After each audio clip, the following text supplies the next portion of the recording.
in the shadowy corners of the city's most exclusive and most dangerous restaurant. A place whispered to be the headquarters of the infamous Valenti crime family, worked a girl named Alara, a whisper of a person with eyes that always found the floor and hands that trembled just slightly whenever she delivered a plate. Her world was one of quiet observation, of memorizing the faces of powerful men and the hushed, weighty conversations that filled the air like cigar smoke. She was just a waitress, a ghost in a black apron, and that's how everyone, especially the boss himself, saw her. His reputation preceded him like a storm front. Cold, calculating, and with a gaze that could freeze a man's blood, he ran his empire from the best table in the house. Nothing escaped his notice. He saw every deal, every flicker of fear, every ounce of respect he commanded. But he never truly saw Alara. To him, she was just part of the furniture, a silent cog in the machine that was his life. He'd occasionally notice her flinch when a glass was dropped, the way she'd practically run from a room after taking an order. But he dismissed it as mere timidity.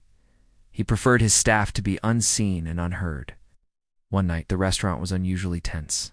The air was thick with unspoken threats, and even the clinking of cutlery sounded loud and aggressive. Nico sat at his table, a storm cloud of fury radiating from him. His most trusted men stood by, silent and wary. The usual pianist, a seasoned professional who knew how to play, just loud enough to provide ambience but soft enough not to intrude, had called in sick.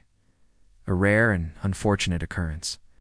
The silence that replaced the music was deafening, amplifying the tension to an almost unbearable degree. "Get some music on," he growled, his voice a low rumble. "This silence is killing me."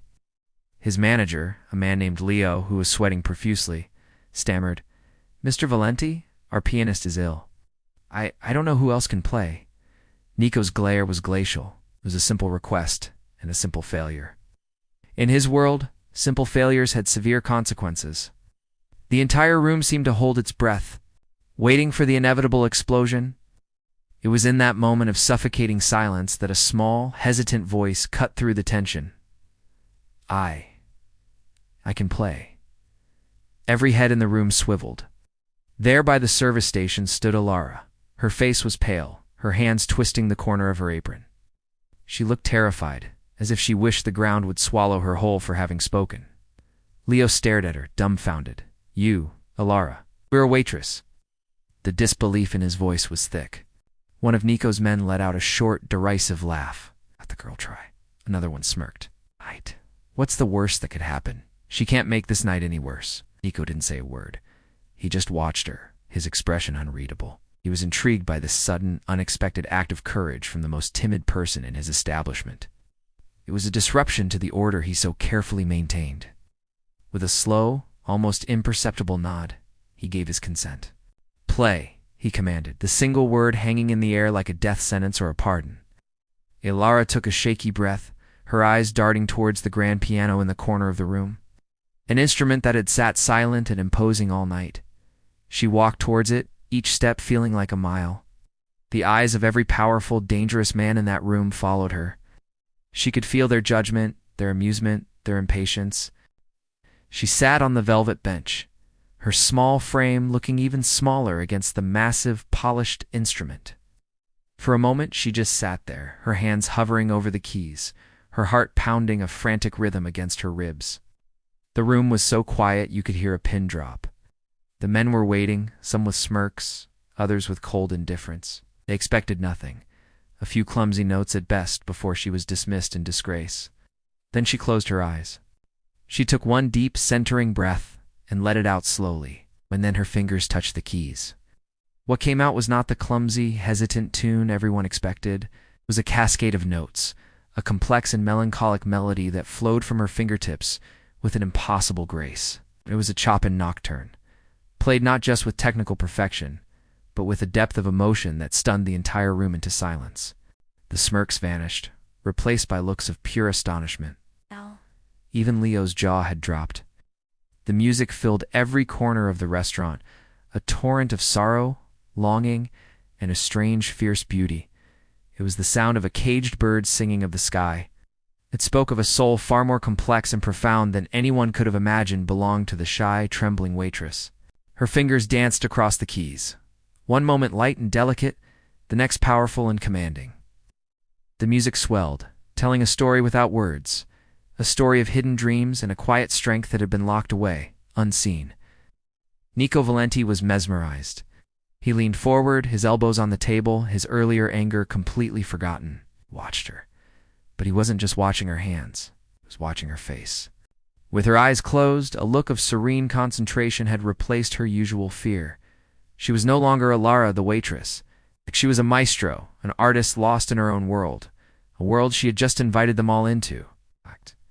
The raw, unfiltered passion pouring from the piano was something he understood on a primal level. It was power, control, emotional, the things he dealt in, but expressed in a language he hadn't heard in a long time. As the final, haunting notes of the nocturne faded into the air, a profound silence once again fell upon the room. But this was a different kind of silence. It wasn't tense or heavy. It was filled with awe. For a few seconds, no one moved. No one spoke. Then, slowly, one of Nico's men began to clap. Then another. And another. Soon, the entire room, filled with some of the city's most hardened criminals, was filled with applause. It was genuine, thunderous applause. Ilara opened her eyes, startled, as if waking from a dream. The color rushed back to her cheeks as she looked at the room full of clapping men. But her eyes and everyone else's were drawn to one man. Nico Valenti was not clapping. He was just watching her, his dark eyes intense, analytical, and for the first time seeing her, truly seeing her. He slowly rose from his chair and walked towards the piano. The room fell silent again as he approached. He stopped right in front of her.